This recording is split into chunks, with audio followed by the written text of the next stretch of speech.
Pixels.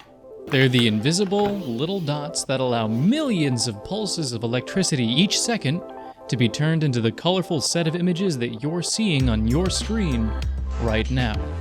You're likely watching this video with 1,920 pixels in each row and 1,080 in each column. This ratio is often called Full HD or 1080p. The 1080 referring to the amount of pixels in each column, and the P being an abbreviation for the term progressive scan, describing the way the screen draws each frame. Pixels have so much control over how we experience the world through the screens that shape our lives. The more that there are, the more detailed an image can be, even right up close to the screen. But there's a problem, and I promise this involves Nintendo. Just stick with me.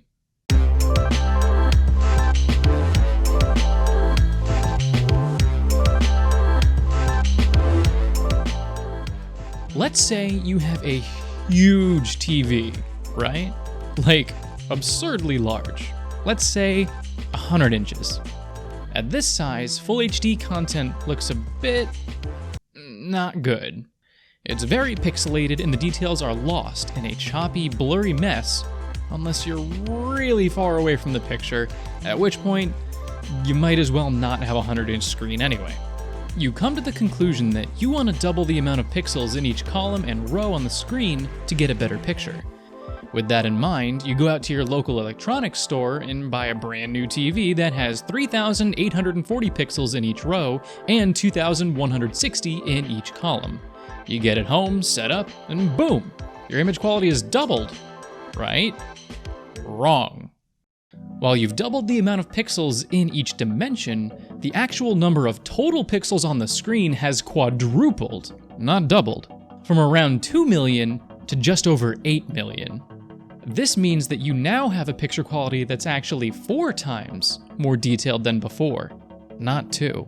This resolution is called 4K, not just because the picture is 4 times better, but because the amount of pixels in each row is it's close to 4,000. But hey, that doesn't actually sound all that bad, right? Who wouldn't want an image that's 4 times better instead of 2? Aha, but you see, there is a catch.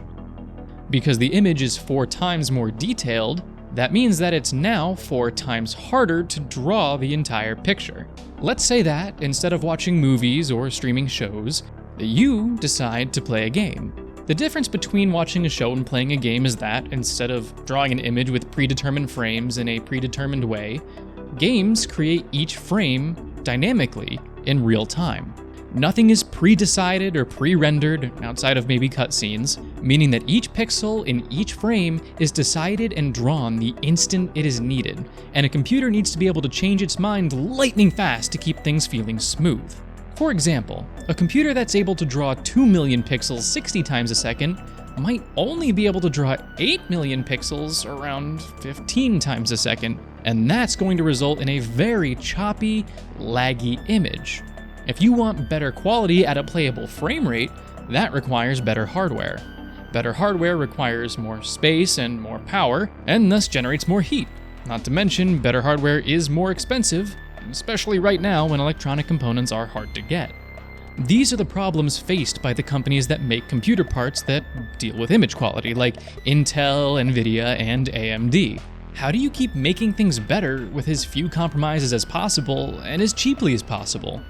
This is especially true in smaller, more compact devices, like laptops and other thinner and lighter devices. Hint, hint. With desktop computers, this question still requires some creative solutions, though it's probably the easiest scenario to solve for. Given the comparatively luxurious space inside a computer case, graphics cards can be more or less as big as the company needs to make it, which, in turn, usually leads to the fewest compromises made in terms of pure processing power. And the fact that cases are so spacious, usually with many fans or other forms of cooling, means that heat isn't a huge issue either. With more compact devices, such as laptops for example, the solution needs to be more creative. Most laptops with decent graphics cards are also thicker to accommodate larger heat reduction methods such as heat pipes and fans, though even they have been getting thinner and thinner given better efficiency on the part of the GPUs themselves. Sadly though, power and heat constraints are still two huge limits on how small, really good GPUs can get right now, thus leading to lower caps on image quality. Enter NVIDIA with an even more creative solution. In 2018, NVIDIA wanted to deliver 4K image quality using GPUs that could previously only deliver 1080p, maybe 2K if you were lucky. They wanted to do it without sacrificing frame rate and without generating more heat or increasing the cost of the product. That ruled out making the chips physically faster or bigger, as that would consume more power and thus generate more heat, not to mention how expensive that would be to produce. So instead of looking at the hardware, they came at the problem from a different angle. They focused on creating specialized software that would scan each frame a millisecond before it was drawn and attempt to upscale its quality from 1080p to 4K in real time. NVIDIA called this technology Deep Learning Supersampling, or DLSS for short. They debuted this technology in 2018 with their 20 series graphics cards, and the results were bad. It was really, really bad. The algorithm through which DLSS upscaled the image often made the image muddier and didn't look all that much better than the image it was upscaling. In some cases, it often made it look worse than if DLSS was just turned off.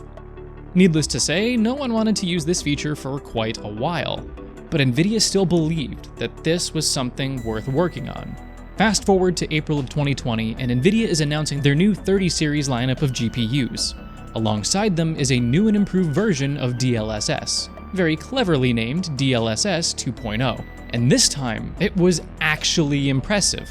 The upscaling often sharpened the images, emphasized the details, and didn't hit the frame rate really at all. This is exactly what everyone hoped DLSS would become with enough time and effort. Getting back on topic, what does any of what I just talked about have to do with Nintendo? Well, early last year, when rumors of an enhanced Switch model were flying around like mosquitoes in the summertime, DLSS was a feature that was said to be in development for the supposed new Switch. It was honestly pretty believable. NVIDIA was already making the actual chips Nintendo used in the Switch, and Nintendo was supposedly telling its third-party developers to have their games be 4K ready. DLSS seemed like it was all but guaranteed to be in the next Switch, and I was excited. After all, it was the perfect solution. Instead of trying to make the chip in the Switch faster or larger, more than likely bulking up the Switch, you just give it better software to simulate a better image. How could they not do this when everyone's number one want from a new Switch was better performance? Then, this past July, Nintendo did it. They announced the new revision of the Switch OLED. And I was crushed. The internals are exactly the same as the base Switch model, and there was no mention of DLSS in sight. What happened? Well, it seems that Nintendo has decided that a performance update just wasn't necessary for now. And I disagree.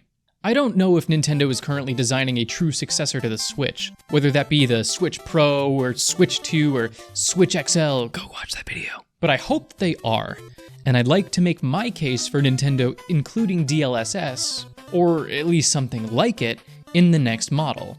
And honestly, I'd like to explain why I think it was a dumb idea not to implement it right now.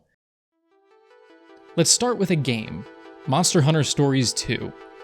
I downloaded the demo to try out on my Switch, which is the footage you're seeing right now. Tell me if you notice anything. Does the gameplay look totally smooth to you, or does it look kinda choppy and slow? If it does, then I agree with you. If you think it looks fine, then allow me to show you this footage. The gameplay you're seeing right now is footage taken not from the Switch, but from the Steam version running on a PC. It's in 1080p running at a full 60 frames per second. Comparing the two side by side, it's clear that the version on PC is just better than the version on the Switch. Now I understand that the draw of the Switch is that you can take it on the go. So what if it can't run in 60 frames on the TV? So what if it doesn't run perfectly on the Switch's smaller screen? The fact that you can just get up and take it with you and keep playing is a selling point in and of itself. But aha! It might be unique to the Switch right now, but it might not be in the future, in the very near future. While I have no idea whether this Steam Deck is going to be successful or not, it's clear that there will be competitors to the Switch that are inching into its space sooner rather than later. And even if the Steam Deck doesn't turn out to be all that more powerful than the Switch, if it can produce even a modestly better result, people are probably gonna go with that instead. Nintendo's always been kind of stuck a generation or two behind when it comes to visual graphics ever since about the GameCube or Wii era, and it's never really been all that intrusive. It really did start to get grating toward the end of the Wii's life cycle when the PS4 and Xbox One were coming into play. But I honestly think that while Nintendo's focus on creative, imaginative, wonderful games is a good goal to shoot for, you can't completely ignore performance. And I will cede a little bit of my point. The case with the Monster Hunter game could just be a case of poor optimization on the part of the developer. Other publishers have gotten games like Doom to run on Switch incredibly smoothly, although optimization can only do so much, as even Nintendo is aware. First-party titles like Breath of the Wild still experience some stutter and frame drops, especially in densely populated areas of the game.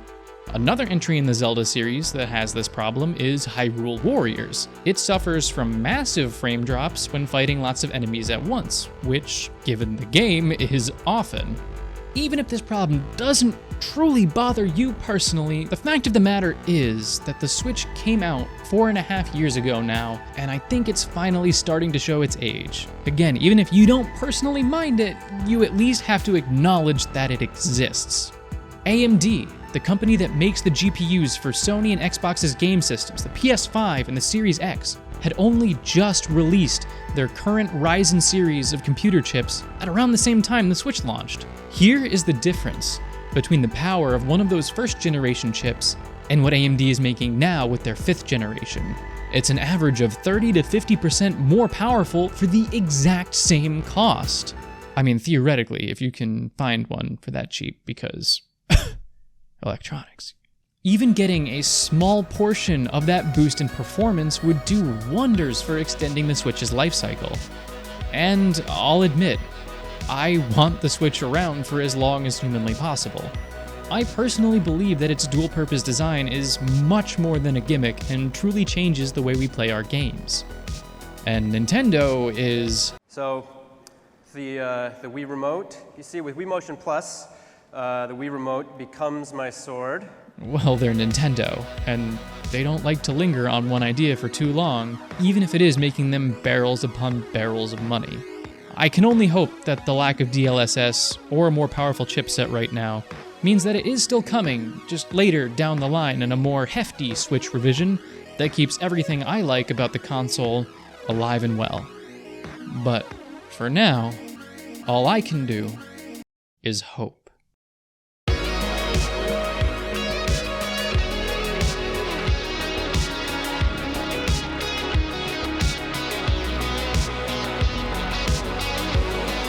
Thank you so much for watching this video. I haven't gotten a main series video out in half a year or so my bad.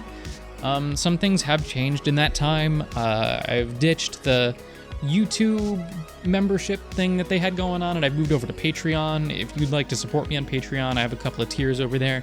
Go check them out, see what the rewards are. Likely one of them will be getting your name in this section of each video going forward, so please have a look at that. And if you're new here, make sure you click subscribe. If you are subscribed, whether you're new or old, I would highly encourage you to click that bell, make sure that it's turned on, all notifications. And then, I know a lot of people don't tell you this part, but if you wouldn't mind going into your phone, if you're on your phone, go to your YouTube app and allow notifications from YouTube. Well, about 10% of my subscribers have my bell clicked, meaning about 430 of you. Only about 4%, which is 170, have YouTube notifications enabled plus the bell. So if you're one of those, however many that is on screen, who might have the bell turned on, but not your YouTube notifications enabled, please go ahead and go into your phone, enable YouTube notifications. That way I can come up on your home screen and remind you to take a look at this video. And last but not least, give this video a like, leave me a comment, tell me your thoughts. What do you think of the Switch OLED? Do you want a Switch 2 still? Do you want Pro Switch? Switch XL maybe? Boost my ego? I'd love to hear from you in the comments down below. Thank you so much for watching. I love you, stay safe, and I will see you in the next video. All right? Bye.